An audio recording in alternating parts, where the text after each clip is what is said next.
안녕하세요. 천안중학교 중학교 2학년 수학 88쪽부터 93쪽 풀이를 하겠습니다.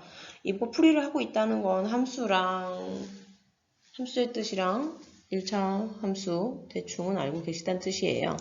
오늘 첫 번째는 88쪽부터 93쪽까지 풀 거고요. 그 뒤에 이제 1차 함수와 그 그래프 관련해서 수업 영상 보시게 될 겁니다. 첫 번째 88쪽 보시면 좌표 점 찍는 거죠. 1학년에 하셨고요. 자, 첫 번째 가로에 있는 게 X좌표입니다. 그래서 A는 여기에 2,0이니까 여기 와 있고요. B는 0,-1이라 Y축에 붙어 있고, 그다음에 C는 3,4죠. 그다음에 D는 -3, 플러스 2. 그 다음에 2는 -3, -4 되겠습니다. 혹시 작년에 얘 분면 이름 줬던 거 기억하세요? 여기가 몇 사분면이죠? 여기가 1사분면이고요. 여기가 2사분면, 여기가 3사분면, 여기가 4사분면 되겠습니다. 반시계 방향으로 돌아갑니다. 꼭 기억해 주세요. 1사분면, 2사분면, 3사분면, 4사분면이었고요. 그래프가 이렇게 지나가면 2사분면을 지나가고요. 그럴 때 A 값이 마이너스였고 1사분면하고 3사분면 지나가면 A 값이 플러스였습니다. 기억하고 계시죠? 작년에 정비례 관계 배우셨었거든요. 예, 점 찍는 거는 꼭 기본으로 아셔야 합니다. 두 번째입니다. 정비례 관계라고 했어요. 정비례 관계 작년에 배웠고요. 정비례 관계는 X값이 2배, 3배, 4배 커지면 Y값도 2배, 3배, 4배 커지는, 즉 X값 증가량 따라 Y값도 증가하는 관계를 얘기합니다. 여기가 꼭 곱하기예요. 돼요. 예, 2배, 3배, 4배, 2배, 3배, 4배 이런 식. 그럴 때 식은 y는 ax고요. a는 0이 아닌 이런 식의 관계를 얘기하고요. 그래서 1, 2, 3, 4, 5 이렇게 되죠. 그래서 마이너스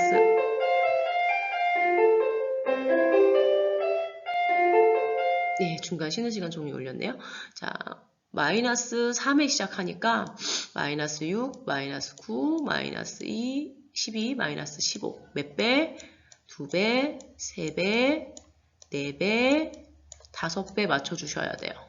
그렇죠? 이런 관계를 우리가 무슨 관계? 정비례 관계라고 합니다. 작년에 배운 거 복습하는 거예요.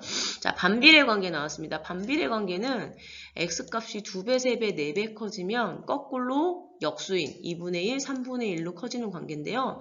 이런 경우는 뭐가 일정해지냐면 곱이 일정해집니다. 즉 X하고 Y의 값이 곱하면 일정하게 되는 얘들, 이런 애들. 그래서 저희가 식을 쓸 때 y는 x분의 a라고 쓰는데 이렇게 쓸 때 x값에는 절대 0이 들어가면 안 된다는 거 잊지 말아주세요. 그래서 반비례의 가장 좋은 점은 두 개의 곱이 항상 일정한 상수를 나오게 되어 있어요. 얘가 지금 24로 똑같죠? 그죠? 그리고 원래 반비례의 정의는 2배, 3배, 4배, 6배 커졌을 때 몇 분의 몇? 2분의 1, 3분의 1, 4분의 1, 6분의 1로 커지면 이걸 반비례라고 합니다. 작년에 배우셨고요. 이 곡선은 뭐였어요? 그래프가? 직선이 아니었는데 예, 두 개의 곡선이 나옵니다. 어떤? 이런 곡선. 얘 이름은 뭐라고 그러죠? 쌍곡선 이렇게 부르죠. 매끄러운 한 쌍의 곡선이 나온다. 아마 작년에 이렇게 배우셨을 거예요. 예, 해 나오겠습니다.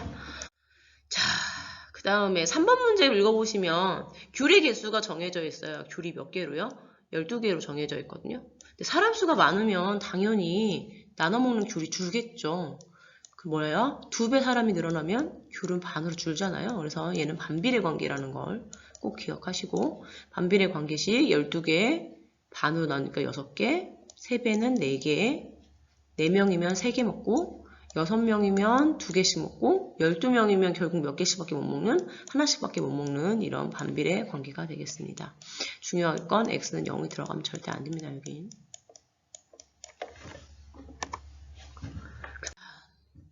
정비례를 만족한다 라고 했습니다. 정비례를 만족하면 y는 ax라는 식을 갖고 있다는 얘기고요. 기본적으로 2,2를 지난다 라는 건 여기가 어디에 들어가야 되죠? x값에 들어가야 되고요. 여기는 y값에 들어가야 되니까 즉 2a가 얼마다? 1이다. 우리 a는 얼마다? 2분의 1이다 라는 얘기가 되겠습니다. 대입 잘 하실 수 있죠? 그 다음 91쪽 보겠습니다. 91쪽에는 함수의 뜻에 대해서 물어보고 이게 함수니 아니니 물어봅니다. 함수는요, x와 y의 관계, 즉 x하고 y 쌍쪄주는 방법 중에 x값 하나에 y값 하나가 정해질 때 우리가 함수라고 부릅니다. 관계가 사실 함수보다 더 큰 거고요. 지금 보시면 이 1번 같은 경우 잘 보시면 1의 배수 너무 많잖아요. 1의 배수는 모든 자연수가 다 들어갑니다. 즉 뭐야? x값은 하나인데 y값은 여러 개입니다. 이런 경우가 함수가 되지 않고요. 2의 배수도 마찬가지로 모든 짝수가 다 들어가죠. 그러면 x값은 하나인데 y값은 여러 개입니다. 이런 경우에는 함수라고 부르지 않습니다. 그 다음에 다음 넘어갈게요. 2번은요. 공식이 있습니다. 거리는 속력 곱하기 시간입니다. 예, 여기 중요한 건 시간 단위를 맞춰주셔야 돼요. 시속이면 시간을 곱해주셔야 되고 분속이면 분을 곱해주셔야 됩니다. 그래서 y는 5x고요. x값 하나에 y값이 하나가 정해집니다. 그래서 이런 경우 우리가 뭐라고 부른다? 함수라고 부르겠습니다. 됐죠? 예. 그 다음에 3번은 xy 200, 즉 y는 x분의 200. 이거 뭐죠? 반비례 관계고요. x값 하나에 얘도 y값 하나가 정해집니다. 얘도 함수가 되겠습니다. 지금 2번하고 3번이 함수가 되겠죠?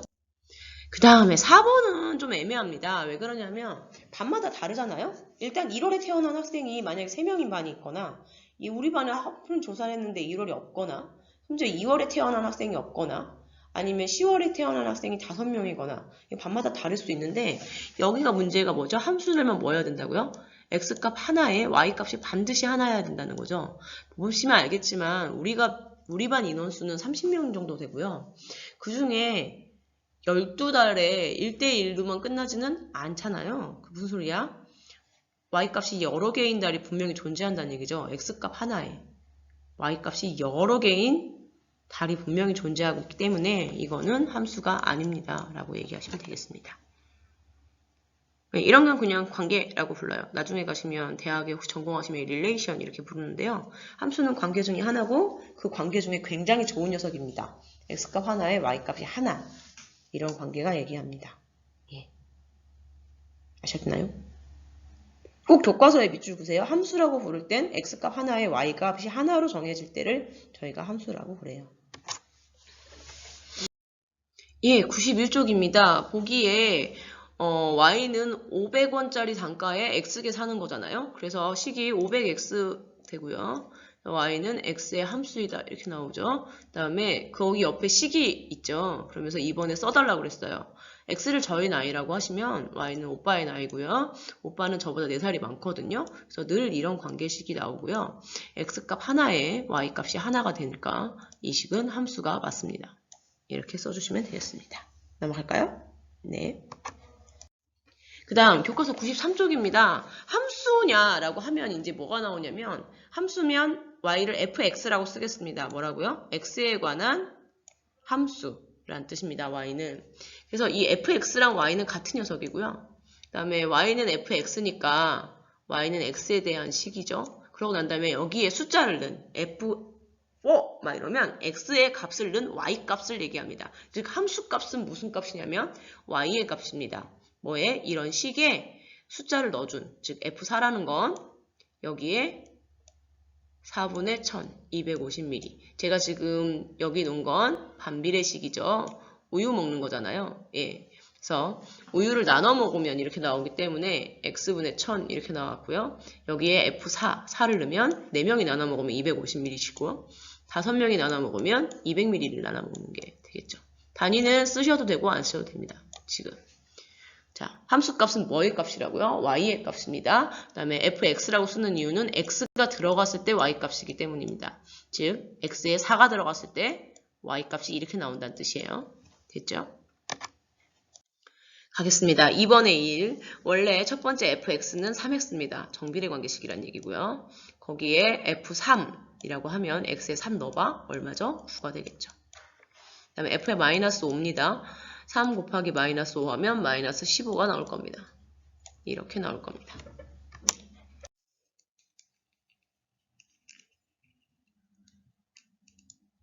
안녕하세요. 자, 93쪽에 2번 볼게요. 93쪽에 2번에 fx는 x분의 300이거든요. 예, x분의 300이죠. 그래서 f3을 구하여라 라고 했습니다. x에 3 들어간 값이 얼마니? 라고 했습니다.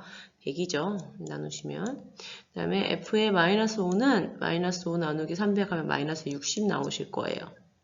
함수값 다시 말해 이것은 뭐라고요? y값입니다. x에 그 숫자가 들어갔을 때의 y값을 얘기합니다.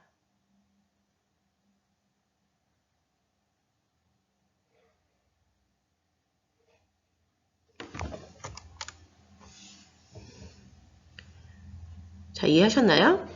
잘 구하셨죠? 네. 그 다음에 볼게요.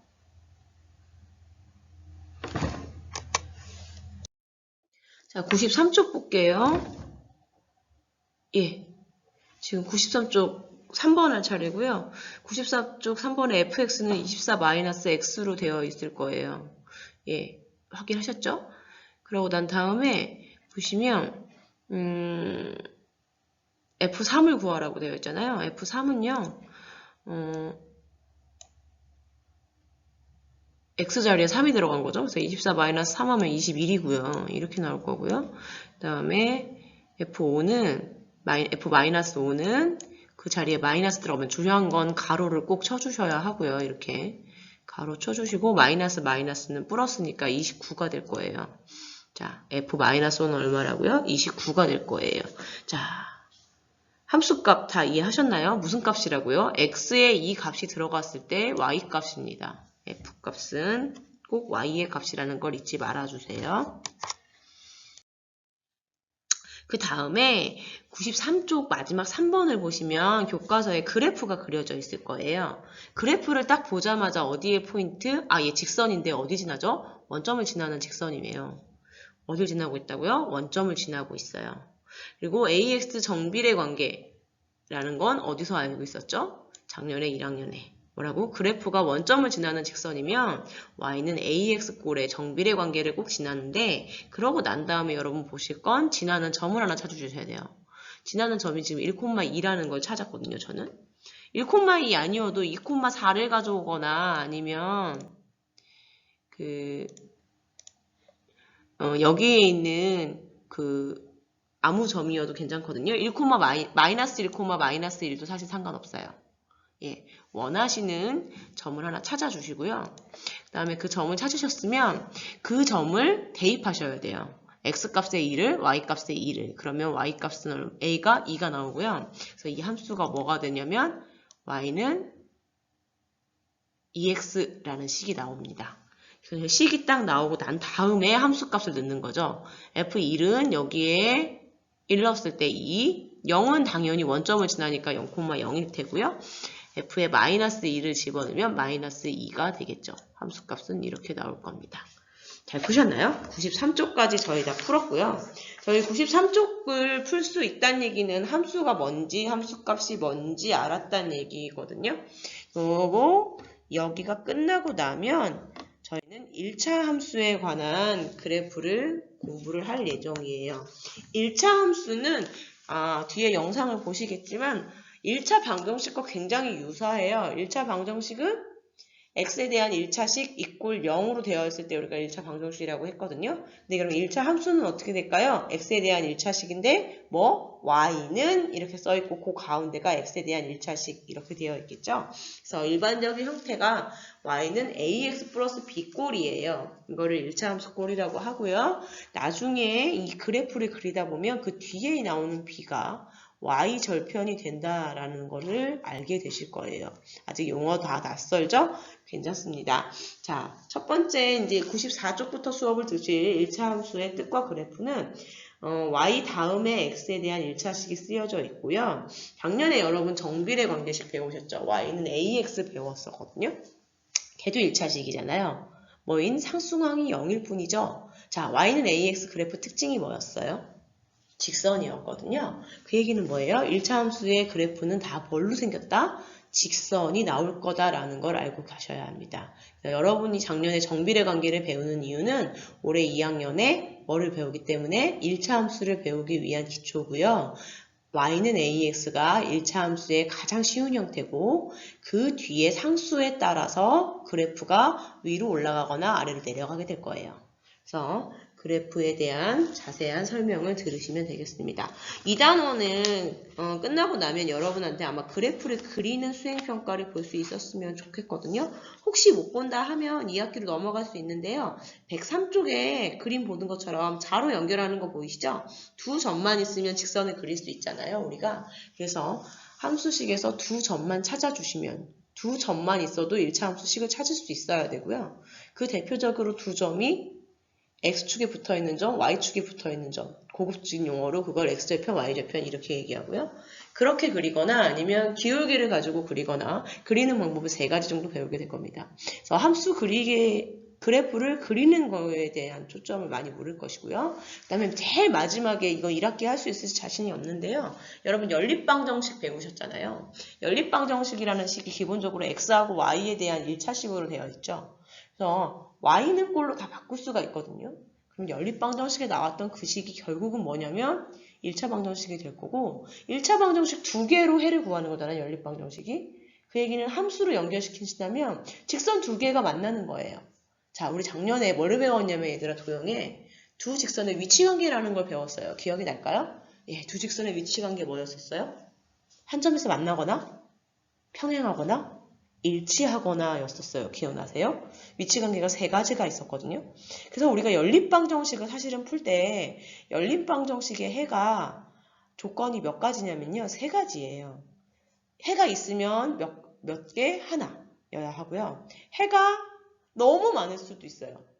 이걸 뭐라고 하냐면 일치. 우리 위치관계로. 그 다음에 해가 없을 수도 있거든요. 그런 관계가 뭐죠? 평행인 관계가 되겠습니다. 여기까지 가시면 여러분은 1차 함수가 끝난 거고요. 저희 이게 복습하고 뭐하고 이러느라고 이 관계를 제대로 나갈 수 있을지 모르겠지만 2학기의 시험 범위는 아마 거기부터 되지 않을까. 뭐 방정식과 함수의 관계 그쪽부터는 되지 않을까. 적어도 함수는 2학기에 들어가니까 지금부터라도 정립을 해주시면 좋겠습니다. 이 함수의 도형이 나오기 시작하는 거 보이십니까? 여러분 직선의 위치관계 작년에 배웠고 바로 직선함수가 2학년에 나왔어요. 그리고 3학년 마지막에 가면 뭐가 나오냐면 원하고 직선에 대한 위치관계가 나와요. 도형으로. 그걸 배우고 고1에 뭐가 나오냐면 원의 방정식이라고 식을 알려주시고요. 지금 여러분 배운 그 직선의 방정식 지금 이용한 1차 함수를 같이 적어서 접선 구하는 문제가 나올 거예요. 여러분 뭔 생각이 잘 드셔야 되냐면 도형을 미리 알려주면 그 다음에 함수식을 주고 좌표 평면의 도형을 그리는 방법을 계속 가는 수학으로 확장됩니다. 여담이었고요. 그래프 그리는 방법은 연습시켜 주시고 그래프 그릴 때 가장 기본은 뭐예요? 직선은 뭐들의 모임이죠? 점들의 모임이죠. 점을 못 찍으면 그러면 그래프를 그릴 수 있을까요? 못 그릴 거예요. 무슨 소리냐면 88쪽 오늘 처음 한 좌표 평면에 점 찍는 건 반드시 마스터를 하셔야 하고 사분면을 절대 헷갈리시면 안 된다는 거예요. 모든 그래프의 설명은 사분면 이름으로 나오기 때문에 1사분면이 어딘지, 2사분면이 어딘지, 3사분면이 어딘지, 4사분면이 어딘지 반드시 구분을 하실 수 있어야 합니다. 예, 이거 부탁드려요. 작년에 점 찍는 것만 했었어요. 심지어 점 찍는 걸로 글씨도 쓰고 예, 되게 많은 걸 할 수 있죠. 자, 다음 시간에 1차 함수 그래프에 대한 문제풀이로 오겠습니다. 다음 시간엔 95쪽부터 문제를 풀 예정이고요. 요 다음부터는 그래프 그리는 것 때문에 식을 그리는 프로그램을 조금 쓸 것 같아요. 감사합니다.